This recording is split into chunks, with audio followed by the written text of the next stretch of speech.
Greetings. My name is Jeff Long. Welcome back to the Death Taxes and Sports Podcast, episode 51. We're now part of Sideline Sports Network. I'm here with several of my Johnson Worlds co-hosts, Mr. Gary Johnson and Ben Holloway. Guys, how are you doing today? Pretty good. A lot to talk about. I know that we wanted to take a week off to really celebrate our 50th episode, but sports does not stop, and neither will we. Yes. It's definitely going to be some exciting stuff here. Benny boy, how you doing? Doing great, man. Doing great. Always a good time talking sports, especially with friendly fellows like you guys. No doubt. Now, before we start, this is not my house. I do not have a piano behind me. This is not my house. This is the backdrop, but people keep on asking about whether this is my house. I'm not balling like that. Balling on a budget. But anyway, tonight we're going to discuss the World Series, NFL trade deadline, and as well as more NFL topics. Again, I want to thank everyone for joining us live here today, and feel free to send in questions on the chat. We definitely love to have some more interaction with some of our lovely friends. So, first topic, World Series. Ben, I know that when I was driving on the way home, on my lovely depressing drive from home in Seattle. PNW is very, very, very depressing here in the rain. I was driving on the way home. But yeah, that no hitter, man, that combined no hitter, and I can't root for the Astros, and Gary can't either. But damn, what a hell of an effort! Yeah, as a Yankees fan, I would, like I said to you off air, if you were rooting for the Astros, you would have to turn in your Yankees fan card because we know the reasons why. We don't need to go there. As far as the Astros, I don't want to throw too many stats out there because I don't want to bore people, but I think it is important to discuss some numbers. This stands out completely.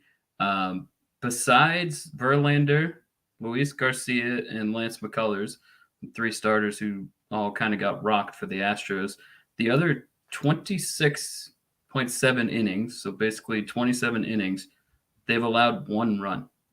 Everybody else. It's a combined 8 different people, and their bullpen has actually been perfect. 0 earned runs in over 20 innings. So, I mean, if we're looking at what is working for the Astros, it's clearly that. And on the flip side, for the Phillies pitching, their top 2 starters the regular season ERA-wise were Aaron Nola and Zach Wheeler. They have failed miserably so far. They've combined for 13 innings and allowed 12 earned runs. So can we just educate what ERA means, right? Because I also want us to be an informative podcast. What does ERA mean? So earned run average, it is the average runs allowed per 9 innings. So essentially, for those who don't understand what it pretty much, so a good pitcher is probably going to have a really great, excellent pitcher is going to have an ERA anywhere below 2, anywhere between 2 and 3. You're above average. If you're like 3 to 350, you're kind of okay. But again, I just want to kind of inform some of our listeners here on some of the stats, but didn't want to cut you off, Ben. Anything else kind of before we give it to Gary Johnson? On the flip side, talking about hitting, I actually kind of focus on 4 batters that are both extremely struggling. For the Phillies, JT Realmuto and Juan Segura both batted, one batted 276 batting average and one was 277. In the World Series, they are combined 4 for 30 with only 4 RBIs. If the Phillies are going to win, they probably need more production out of those 2 guys. And then real quick on the Astros, Alex Bregman and Yordan Alvarez. We know those are 2 of their best players. They also haven't done well. 6 for 31 in the series and 6 RBIs. So, Gary, take it away, buddy. I mean, you kind of, you throw all the stats there, so kind of took the sales out of my arguments here. But, be that as it may, I can speak more about momentum. And I think you could have easily said that after the dominant performance that Philly had in Game 3, that the momentum was on their side. But when you are the victim of history, that kind of swings things back in the other favor. And this is literally like as a Yankee fan, like the worst case scenario. As a New Yorker, just the worst case scenario for me. Don't really want to root for anybody from Philly because the obvious rivalry, and I hate the Astros. So right there with you on that one, buddy. This The is one of those Astros. like I was gonna make a political reference, but I'm gonna leave that alone. But I'm like this is very similar to a recent election, and I'll leave it at that. Like, who do you dislike less? And I mean, really, if it were at all possible, I'd want them to both beat the hell out of each other, and then that. But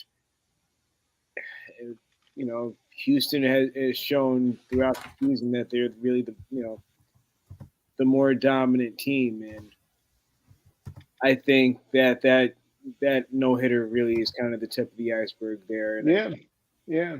I think for me, it doesn't really necessarily come as a surprise because the Astros have been more than just their batting. They've had really good relievers. Christian Javier has been kind of a pitcher, then kind of like a long reliever.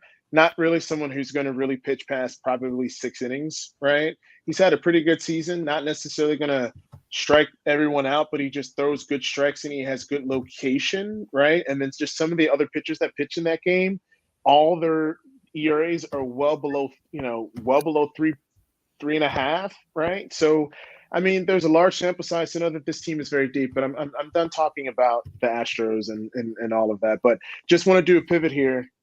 Kyrie Irving got suspended for 5 games. At least For 5 games. Mm-hmm. We will not specifically talk about those issues, but I think that maybe we gear it towards just I'm kind of over the mess with Kyrie. It's just there's always something. He knew that he was wrong. You're trying to defend it. I don't know why. I just don't know what you're trying to accomplish. I gotta say, his I'm sorry to jump in, Jeff, but his apology was as fake and commercial it wasn't even as an apology. It possibly could. He literally did not take any blame whatsoever and did not say the words "sorry" or "I was wrong." Yeah, it was a horrible apology. It was so fake. It was ridiculously fake. And let me just jump in. This was all Kyrie Irving really had to do. Kyrie. This is the conversation between Nets management and Kyrie before all this happened. Kyrie, all we need you to say is that you disavow anti-Semitism, that you are not anti-Semitic. No comment. Okay, Kyrie, do you have a problem with Jewish people? No. Then I need you to say that you are not anti-Semitic. No comment. Yeah. It's just like. But the thing is, though, is that, but Gary, like, he knows what he's doing, right? There always has to be extraness, right? Like, again, okay, you don't want to take the COVID shot. That's one thing, right? Like, he got ran out of Cleveland, right? He had a Cleveland situation. Then he ruined the whole Boston situation. Then there's this whole thing. I mean, it's just one thing after another, and I'm just kind of over it, man. And I've made this point. I made this point when we talked about him with the whole vaccination situation that they had plagued the league with for most of the season. Besides a 3-pointer over Steph Curry almost 7 years ago, what exactly has Kyrie Irving done to warrant absolutely nothing? Leash. Absolutely nothing. He got out of Cleveland. He wanted to be the lead dog on a team in Boston. Couldn't get them out the second round. Then he wants out of Boston. Gets to Brooklyn. It's the same. Like, I get it. I completely understand why teams are enamored with him. When he's playing, Kyrie Irving is a top 5 point guard, period. That is a unmitigated fact. That's indisputable. I would, like I said. I mean, yeah. I mean, he's very flashy. He's kind of still riding off the coattails of LeBron in that 2016 championship. And that's forever ago. That's going to be almost 7 years ago. I mean, that's a lot of time. A lot of time. But anyway, kind of on to more to some other exciting news were the NFL trade deadline. I mean, there was just a lot of different things. That's what kind of prompted me to want to do this, kind of just do this show, just because of all the different trades. And I just got to say that the Bradley Chubb trade was a smart move. You traded him at the right time between 2019 and 2021. The man has missed about 24 games in between 3 seasons, a bunch of different injuries. You know that he's probably due for another injury at some point. And if you're going to sell high, sell it high. Jeff, let me ask you, are you saying the trade was good for the Broncos? Yeah, long term. Yeah, absolutely. Yeah, absolutely. Yeah, I agree absolutely. with that. Because they recouped the first round draft pick. Absolutely. But I have to say, to me, the biggest, I'll go flip side. I'll go the biggest winner and the biggest loser of the trade deadline, and then I'll let you guys jump in. Miami was the biggest winner because Jeff Wilson Jr. is significantly better than Chase Edmonds, and Jeff Wilson Jr. was with the coach, was with Mike McDaniel when they were both on the 49ers. So that's a big upgrade of the backup running back, especially because Raheem Mostert was a former 49er as well. So both of their running backs are extremely familiar with the system. Bradley Chubb, to your point, Jeff, the Denver got a very good haul.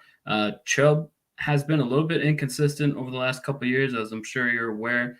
But right now, he's number 3 in the NFL in the advanced statistic that's easy to understand, luckily. Pass rush win rate. He's number 3. It goes my boy Micah Parsons, best defensive player in the league, Myles Garrett, and then Chubb. So to me, Miami was the biggest winner, and the Packers, holy crap, you did nothing. Nothing. Packers were the biggest loser.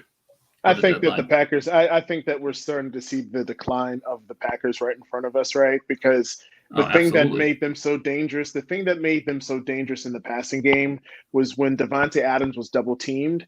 Some of those other guys were able to feast because of single coverage, right? Because you didn't necessarily have to worry about Aaron Rodgers rushing the ball necessarily unless he got outside the pocket and throwing it deep, right? You had Jordy Nelson, you had Cobb, you had Ty Montgomery. Exactly. You had weapons around you that made you better, and now that you don't, he's being exposed. And let's be honest. Let's be honest, fellas. Sorry, Jeff. I'm just gonna say that it would be one thing if there wasn't really wide receivers that were available.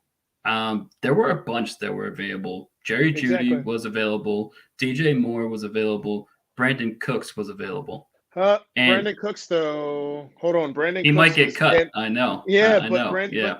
But Brandon Cooks' guaranteed salary is $18 million next season. Yeah, $18 million. I'm with you. Yep. Do you want to spend that type of draft capital for a guy who's not even a top 20 receiver, in my opinion? $18 million a year. So from a cap standpoint, I completely get it. Jerry Jeudy was still in his rookie deal.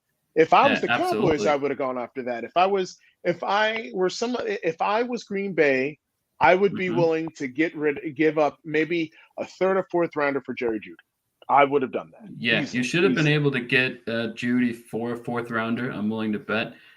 Broncos were probably asking for a third, and once they didn't get that, they likely, I mean, we're speculating here, but I'm willing to bet they would have done the trade for a fourth rounder. I'm glad you brought up the Cowboys, though, because obviously, they were in the talks for receivers.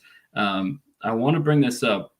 10 years ago or so, maybe, they made a trade at the I don't even think it was at the deadline. They made a trade with Detroit for Roy Williams, wide receiver, who was great in college, not that good in the NFL. And they overpaid significantly. They gave up a first-round pick and I think a third-round pick. This time, to his credit, and by the way, it's because Jerry Jones doesn't do anything besides interviews. As a Cowboys fan, I know he lets the players, the personnel, and the scouts do all the player personnel, which is great because Jerry sucked at that. Anyways, the scouts and the personnel people didn't want to give up a first-round pick for Cooks, and most likely the Texans were asking for a first-round pick, so they didn't want to pay that price, knowing they already made the mistake. And let's not forget, real quick, and I'll stop. James Washington was a solid number 3 receiver for the Steelers last year. Oh, yes, he was. He is on the Cowboys right now. Most likely will play next week. And guess what? He's a number 3 receiver. He can be good as a number 3.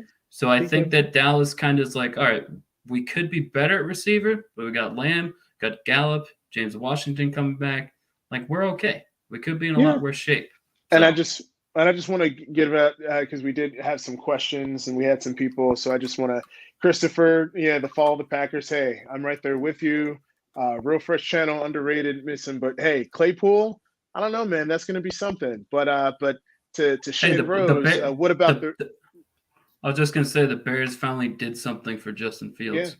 Because all they did in the draft was defense, defense, defense. Did you look at his numbers the last couple games? Like, he's actually shown up a little bit. I mean, the man is talented. I thought he should have been the second quarterback taken after Trevor Lawrence, in my opinion. But I'm not just saying that because I'm a Buckeyes fan. But yeah, the Ravens and the Bucks. What about them? I mean, the Ravens, Bucks, Mr. Iona, what you thinking? As far as, I mean, I just overall thoughts of the game. Yeah. Overall thoughts of the game, Tom Brady's cooked. Overall thoughts of the game. Yeah, that's no, but you can tell, like, we've all talked about the cliff. We've all talked about the cliff for Tom Brady for years. Ladies and gentlemen, he got to the cliff because he pushed his ass to the cliff. He wasn't. He could have gone off into the sunset without reaching the cliff, but yet here we are. He's 45 and he's in it, and it shows. Father Time is undefeated. It's undefeated. Finally catching up. Tom Brady deserves all the credit for what he has done and just being a perennial top 10 quarterback in his age 40 plus season. I was going to say, let's not forget, age 43 and age 44, he was one of the best three quarterbacks in the league. And there's no denying that. 43 and 44. Like, we're not disrespecting him. Like, that. Right, but we reached the point where it's like, look, your weapons are not good enough. Your offensive line is not good enough.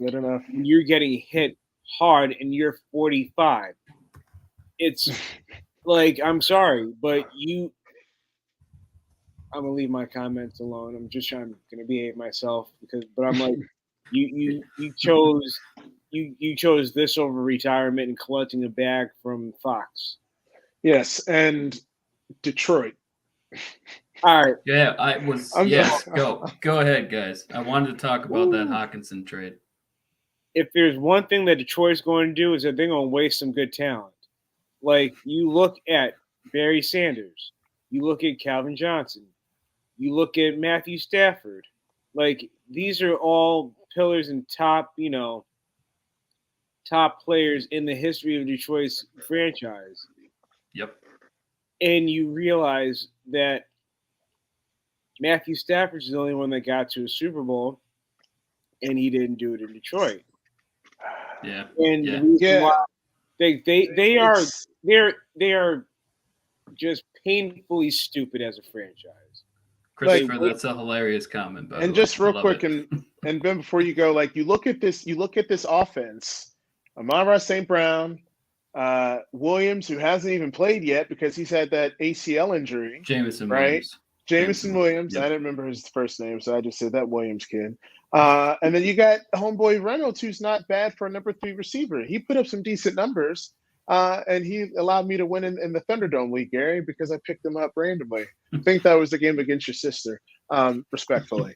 But I mean, you look at Hawkinson, and then you look at DJ, then you look at Jamal Williams, DeAndre Swift, who just seems to not stay healthy. I mean, but damn, like, but talk about it from the flip side. The Vikings, it's a fantastic deal. Richard. It's a great deal. They're 6-1. They're going all in. You got now obviously Hawkinson, Thielen, Justin Jefferson, and their number 3 receiver is good too. KJ Osborne. Oh, so and then also Minnesota is loading up. Madison.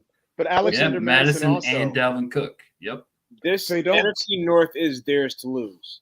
Green Bay's has fallen off. Chicago, Detroit, Minnesota. I think winning the division, there is something the hell wrong with you. Honestly, right now, I don't want to go too much on a tangent, but you got to say that them and on the like the AFC, we know it's KC and Buffalo, right? I think it's Yeah. them, and then there's everybody else. Yeah. I think after this week, this is why I always say that I do not like to get too deep with predictions in week 2 or week 3. I think week 7, week 8, week 9 is a good barometer to be able to tell what teams are which, right? So you look at this team, right? The way that the Vikings are built with Justin Jefferson on the outside, Osborne, Adam Thielen. Now you have TJ Hawkinson that you can move in motion. You got Dalvin Cook, Alexander Madison. When he's playing, he's an RB1 in fantasy football. There's a lot of Yeah. weapons. Their defense is very good. They're very deep. And I really think that it's them and the 49ers in the NFC right now. I know with the record. Put some respect. Oh, and the Eagles. Cowboys are up there too, my friend. I don't trust the Cowboys. Of course the Eagles. I don't know trust that. the They're Cowboys. undefeated. I don't trust the Cowboys. I don't blame you. They've had a lot of playoff losses in the last couple of years. And your Cowboys are on my Giants level right now. Like we're on even ground. So even me as a Giants fan, I'm like, this isn't sustainable, is it? Yeah. Hey, Jeff, real quick about I think one of your favorite teams, along with the Broncos, the Ravens. They got better too. Roquan Smith is only 25 years old, and he's right now leading the NFL in tackles. Like, that is a big improvement, especially because, when your pass defense isn't good, which crazily, even though they have talent in the secondary, it's one of the worst in the NFL. When your secondary isn't good, how do you fix that? Pass rush.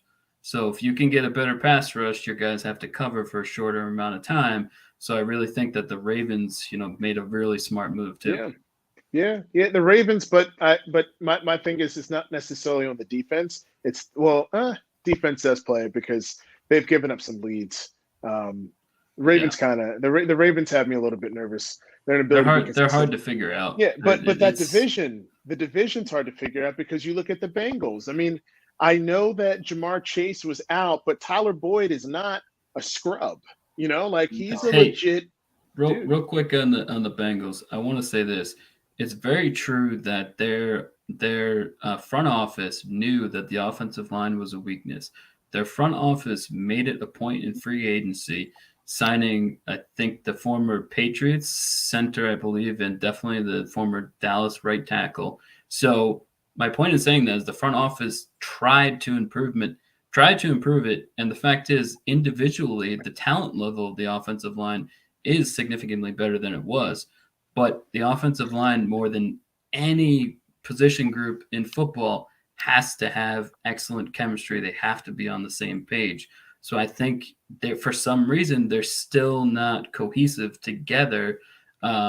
So they have better talent on the offensive line, better individual players, but it's just not working. It's not meshing. It's still a weakness. Yeah. I mean, I don't know, man. I mean, the offensive line, like I said, like we said last season, right? Like when the Bengals go on a hot streak, they're one of the best teams in football. When Joe Burrow is on, he's a top 5 player. But are you starting to begin? I'm starting to beginning to see a little bit of a trend. Do you guys think that the Bengals are just a very streaky team? They're just when they're hot, and when they're cold, they're really, really, really cold. Gary, take it away. I'd say so. I'd say that for all the talent that they have, they just the inconsistency is maddening. This team that came within really a fourth down of potentially at least taking that Super Bowl to overtime, for them to be struggling like this. Yes, we know the Super Bowl hangover is real, but you look at the AFC, you look at that division, and we said at the beginning of the season, before the season, that was going to be competitive, but we see now it's like it's a bit of a slog, it's a bit of a mess. It's that's a division that's still winnable for them. I just don't see them playing enough consistent football to be kind of the last team standing there. I started with Baltimore. I'm going to end with Baltimore on that. So, and Ben, real quick, I'm going to say this season has been one of the most unpredictable seasons. But I think that whoever wins the Super Bowl, it's just going to come down to 2 things: attrition and just being hot at the right time. and just timing. The momentum. That's what it's going to come down to. We got a question in the chat. From Shannon. Thanks for jumping in. The question is, who do we see in the Super Bowl? And I'll answer first. Unfortunately, at the moment, I'm gonna go with the two favorites. I still think it could be, could go either way. But for right now, which this is, as Stephen A. Smith would say, it's fluid. It can change. But for right now, I'm gonna go with the two best teams, the Eagles and the Bills. What do you guys got?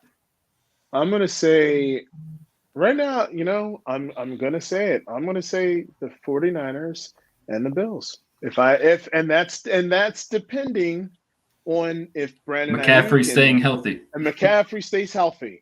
It's the health. Like I said, if they can all stay healthy, I really think the 49ers, I just don't trust the Eagles yet in the playoffs. It's a completely different type of atmosphere and expectations, and they haven't won yet. And I think that makes a difference. Absolutely. Gary, what about you? What's your Super Bowl pick right now?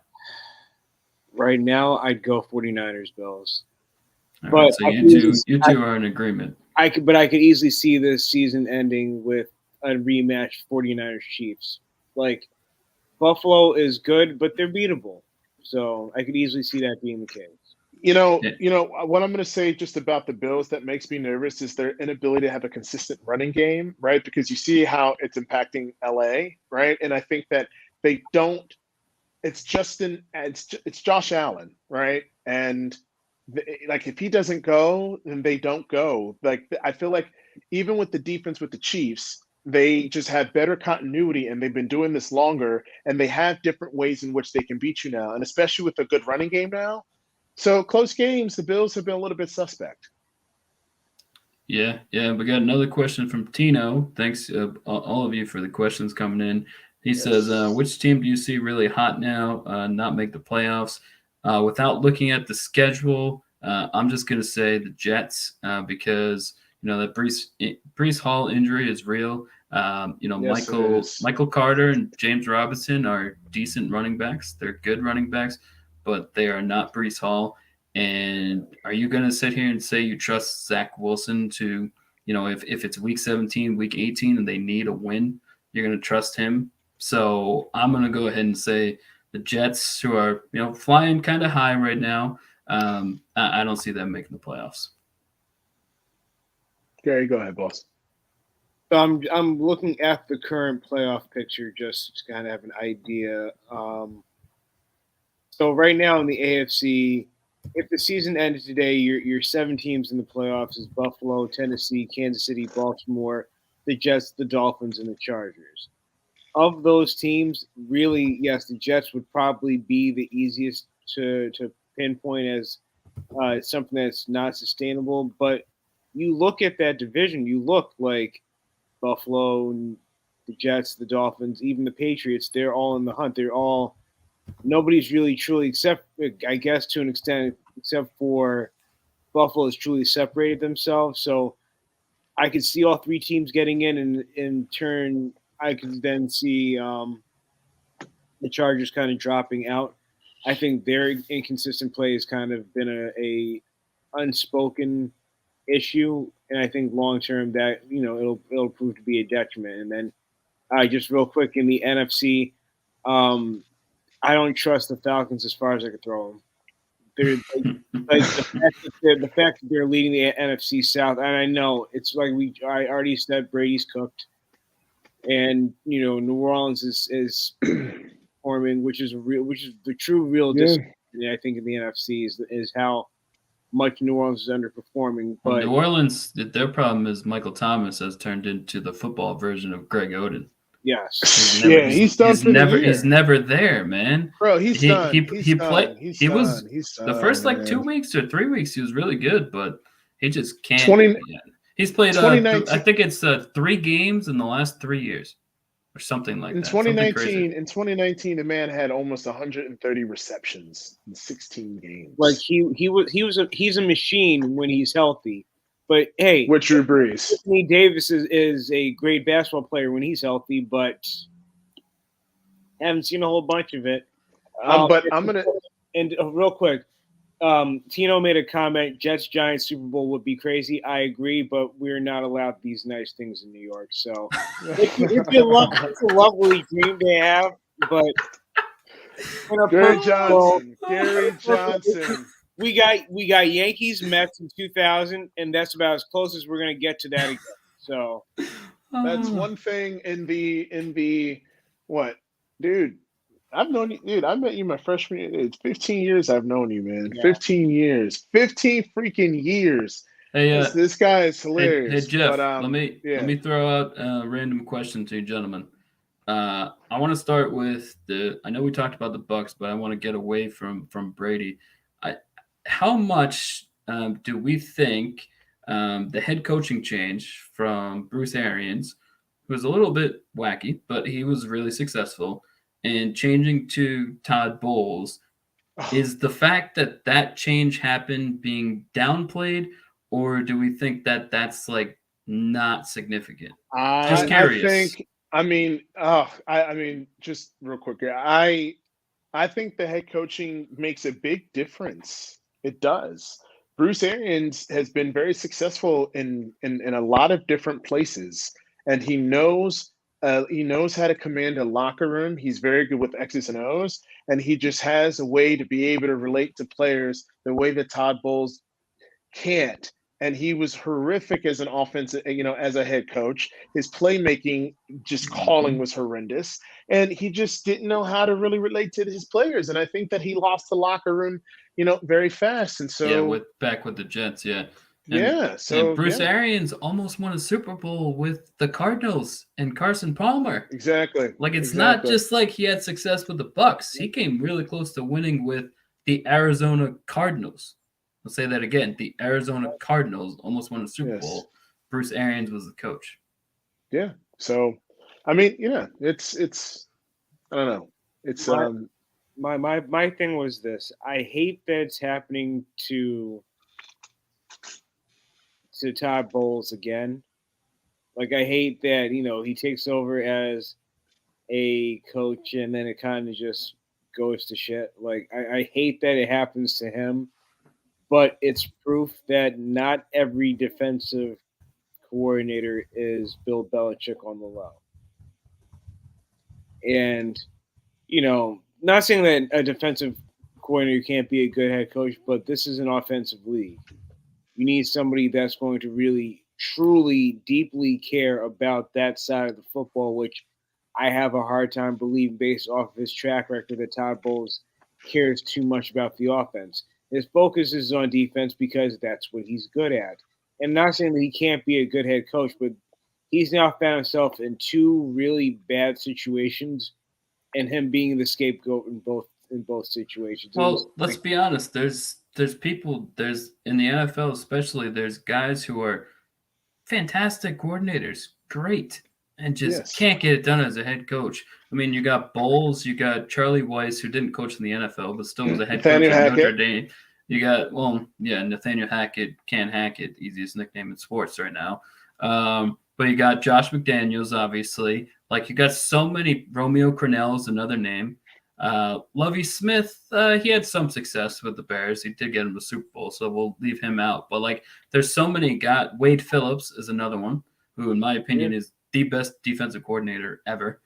Put some respect on Wade Phillips, turning around the Broncos and the Texans defense, who were like bottom three in the league. He gets there the next year. They're top three with barely any roster changes. Wade Phillips, genius defensively. Hey, you got to give respect. I mean, but I don't think that what a lot of people realize is that it's to go from calling plays and then to actually managing the game. It's like your brain is doing two different things, because you have to start thinking about, okay, game situations. Okay, we have these number of plays on, third and short. We have these plays when we're within inside the numbers and, in their territory. Okay, do I have to throw out the flag or no? Okay, what are we going to do for defense? Like, it is very, very, very tough. And the art of delegation is real.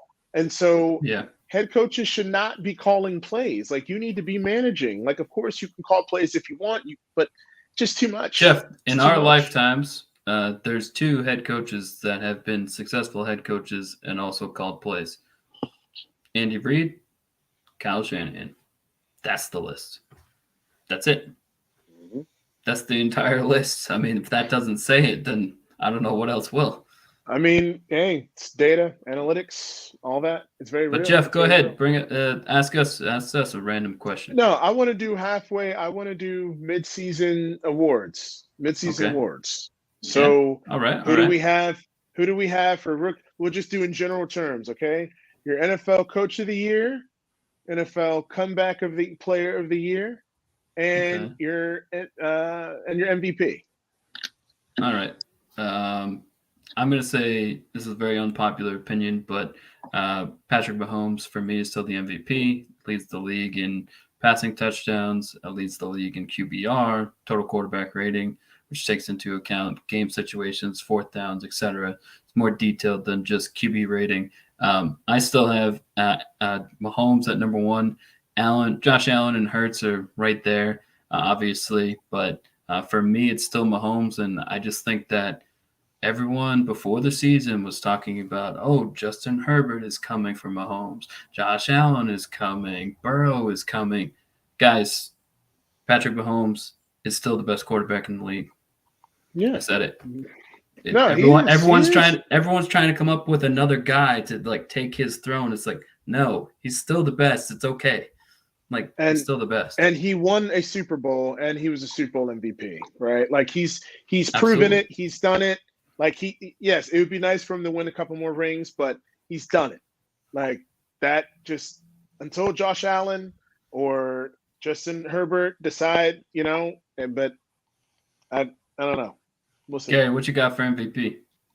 MVP, I'm going to lean towards. I don't really ever want to give an Eagle credit, God help me, but I mean, really, it's hard to make an argue against Jalen Hurts at this point. He's just playing football on a different level. Like, yes, Patrick Mahomes is Patrick Mahomes. He's the current GOAT of football, I think. Yep. Or just I won't call him the current GOAT, but I'll call him the measuring best stick. Quarterback in the league right now. Yeah, he's best the NFL. He's the measuring stick in terms of quarterbacks in the NFL. But he is taking this Eagles team and really, yes, it's a stacked Eagles team, but he's the best player on a stacked Eagles team. And, he's playing just outstanding football. I know this is a bit of a slog for him in this first quarter, in this first game, half the game against Houston. But beyond that, like, he's really been playing very well. And I think, long term, I think if they keep this up, if they find themselves, with 13 or 14 wins, it's hard to argue against him winning, or at least getting a lot of love for MVP. I'm going to put a dark horse, and I know that. What about Nick Chubb? I mean, the man's killing it. I mean, I know the season. Yeah. I know that wins and losses matter. But if you take that away, the man has 843 rushing yards and 10 touchdowns within the first 7 to 8 games of the season. So that I believe there was an ESPN that's on pace for 1,800. It's number one in the NFL. Saquon's number two. They've been flip-flopping each week. Right. Mm-hmm. I mean, I'm just saying, like, you can't not consider him if the man has almost 2,000 rushing yards. And say he doubles that. Yep. Yeah. Let's just say hypothetically he has, I don't know, 1,750 yards to 20 touchdowns. You don't mean to tell me that that's not a consideration for the MVP? Yeah, it should be, yes. I mean, I'm just saying, I know records matter, but production, volume, being healthy, and especially him as a running back playing all 17 games, again, all big ifs, but I'm just saying, Jeff, they're not out that division race yet. They're not out the division race. Lead off the conversation, Coach of the Year. Go for it. Coach of the Year. Right now. I mean, that's a good one, man. Well, you posed the question. Yeah, I mean, there's a lot, but I mean, I feel you. No, it's not Coach, but no, honestly, I would have to go with homeboy for the Eagles, whose name I can't even remember. Nick Sirianni. Yeah, I mean, if they go. Say they run the table and they go 14-3, right? Which is very, very possible. They're not going to go undefeated, but they could go 14-3, 13-4. They have the best record, clinch home field. if they stay healthy, I'm gonna say it right now, and by stay healthy, I obviously mean Hurts, AJ Brown, Devonta Smith, all their main guys. They stay relatively healthy. I've said it for weeks and months now.